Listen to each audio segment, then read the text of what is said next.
La prochaine section va traiter des jeux libres et de l'espace public. Et pour en parler, nous avons 3 conférenciers.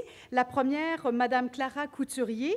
Clara travaille à la Coalition québécoise sur la problématique du poids à titre d'analyste recherchiste en politique publique. Elle s'intéresse d'une part au volet alimentaire, mais c'est surtout pour ses compétences dans les différentes politiques publiques favorables au mode de vie physiquement actif qu'on lui a demandé de nous parler aujourd'hui. Alors, Clara, à vous le micro.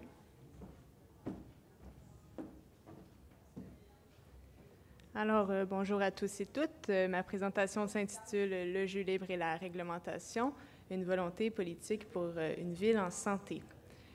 La première fois que je me suis intéressée aux jeux libres dans les villes, c'est en lisant le journal. En fait, je me suis rendu compte qu'il y avait une nouvelle qui traitait du fait que des jeunes avaient dû arrêter de jouer au hockey dans la rue parce qu'une voisine s'en était plainte. Donc, la police est intervenue et a mis fin au jeu.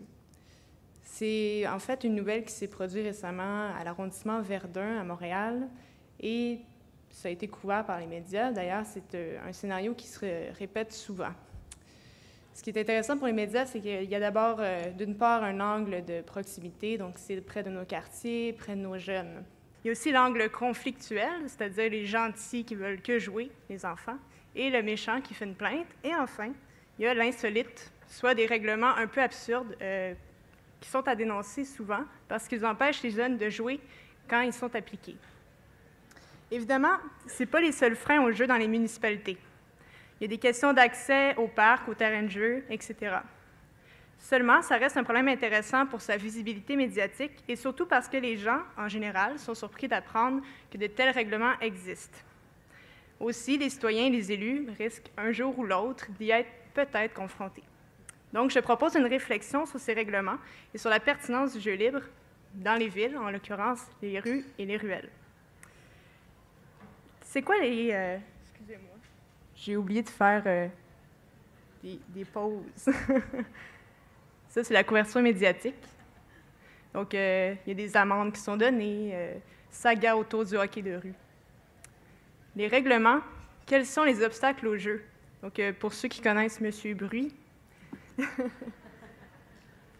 Donc, d'emblée, je vais tout de suite écarter le règlement qui interdit le jeu de rue, puisque c'est assez explicite. Ce règlement-là existe dans plusieurs municipalités et arrondissements au Québec. On le sait, qui interdit le jeu de rue, ça le dit. Donc, je vais me concentrer sur les deux que vous voyez à l'écran, soit le bruit et l'entrave à la circulation. Le bruit. Quand on lit les règlements municipaux, ça permet de dégager certaines priorités. La tranquillité, la quiétude, la paix, l'ordre public, c'est systématiquement priorisé. Même dans les parcs où crier est parfois interdit. Je ne savais pas. Entraver la circulation, c'est sans doute un des règlements les plus utilisés pour restreindre le jeu libre suite à une plainte. Cette interdiction apparaît justifiée sur des artères passantes. On n'ira pas jouer au hockey sur Notre-Dame, c'est pas une bonne idée.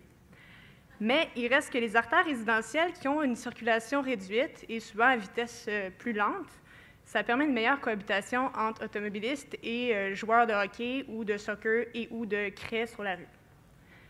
D'ailleurs, Maître Macalian, qui fait la présentation suivante, a exploré la question plus en détail, puis je vais lui laisser le soin d'exposer ce qui est possible de faire au plan réglementaire. Souvent, dans ce débat-là, il y a deux positions très tranchées qui émergent. La première, c'est de dire que les enfants ne devraient simplement pas jouer dans la rue parce que c'est dangereux. Les voitures roulent vite, les enfants risquent de briser des choses, dérangent, etc. Cette position, ça s'appuie surtout sur la crainte, la peur du risque. À ce moment-là, l'interdiction devient la manière la plus simple de gérer ce risque-là. L'argument, ça sous-entend également une manière de voir la voie publique, soit la rue, c'est simplement fait pour circuler. Est-ce que ça l'est? Je ne sais pas. La seconde position, c'est que les enfants devraient pouvoir jouer partout. On l'a dit tout à l'heure, les taux de sédentarité sont importants, au même titre que l'obésité et l'embonpoint chez les enfants du Québécois. J'avais mis des statistiques, mais je pense que je vais les sauter. Simplement attirer votre attention que non seulement les taux d'obésité et de surpoids chez les jeunes Québécois sont élevés, Il y a un faible pourcentage d'entre eux qui sont suffisamment actifs, mais aussi les enfants issus de familles à faible revenu sont 3 fois plus susceptibles de n'avoir jamais pratiqué d'activité physique ou de sport organisé. D'ailleurs, dans votre pochette, vous avez les états des lieux de la Ville de Montréal. Avant de poursuivre, j'aimerais expliquer pourquoi le jeu libre, c'est important. C'est beaucoup plus qu'une activité spontanée destinée à s'amuser ou juste se distraire. Il y a plusieurs recherches qui soutiennent que jouer dehors, dans une activité non organisée, a beaucoup d'avantages pour le développement des jeunes. Les enfants qui jouent dehors sont plus actifs et seraient moins à risque de souffrir d'embonpoint ou d'obésité. Le jeu à l'extérieur, ça favorise également la prise de décision, l'évaluation des risques, la résolution de problèmes, les interactions sociales, mais même la créativité. Et ce qui est dommage, c'est que le jeu à l'extérieur est de moins en moins pratiqué, pour plusieurs raisons, notamment la peur des parents. Mais pourquoi c'est aussi intéressant de jouer dans la rue ou la ruelle?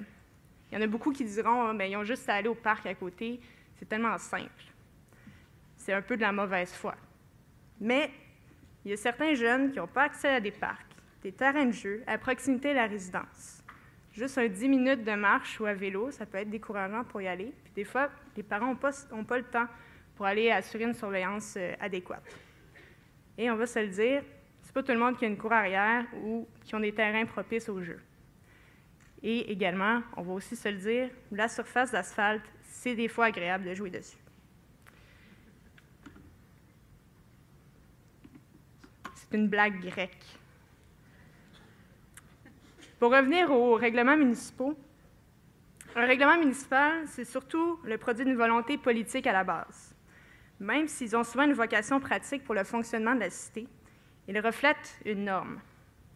Les citoyens qui s'indignent contre l'application de cette norme envoient un message auquel les élus devraient sans doute être sensibles. Tout à l'heure, Corinne parlait d'un sondage que la Coalition a mené, et j'en ai profité également pour poser quelques questions à nos sondés. Vous voyez qu'il y a près de 70% des répondants qui croient que les élus municipaux peuvent en faire plus pour la prévention des maladies chroniques. Il y a aussi 65% d'entre eux qui jugent que les enfants auraient le droit de jouer dans les rues et ruelles, et près de 90% des répondants sont d'avis qu'il faut sécuriser les rues et ruelles en réduisant la vitesse des automobiles et en limitant la circulation. De plus en plus de citoyens expriment le souhait de se réapproprier un espace qui est dominé par l'automobile, d'habiter et profiter pleinement de leur quartier.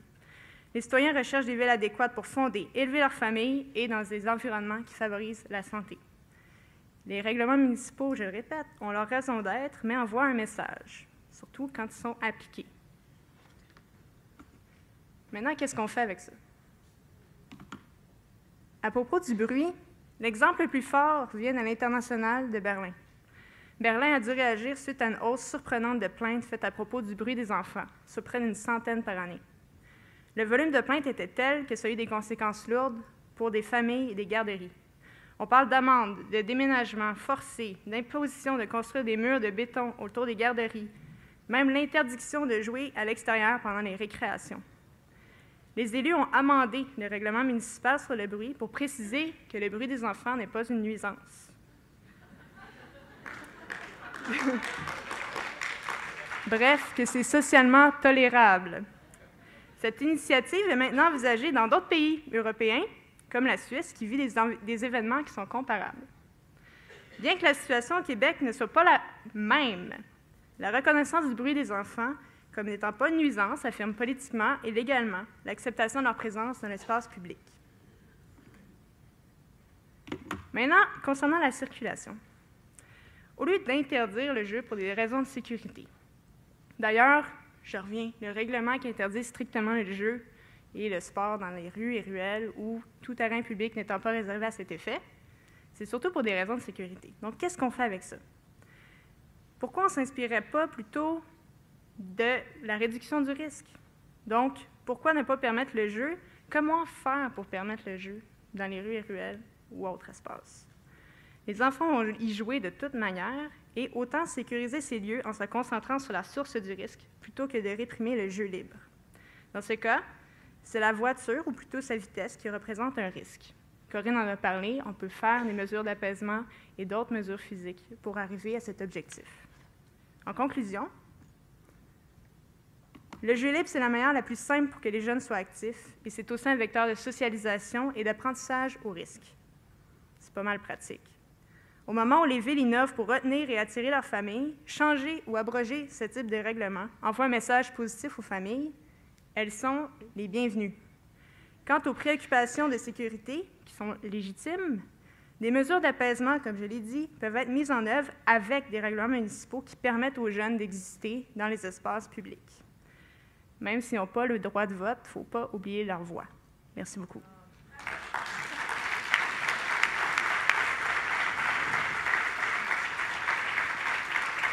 Merci beaucoup, Clara Couturier. C'est vraiment intéressant. Ça me rappelle d'ailleurs un texte de Nathalie Petrovski il y a plusieurs années dans la presse qui disait qu'à la suite de plaintes de citoyens parce qu'il y avait un parc, il y avait des enfants qui jouaient et qui criaient, elle disait « Un parc sans enfants, ce n'est pas un parc, c'est un cimetière ». Alors, Maître McCallan, à vous la parole maintenant.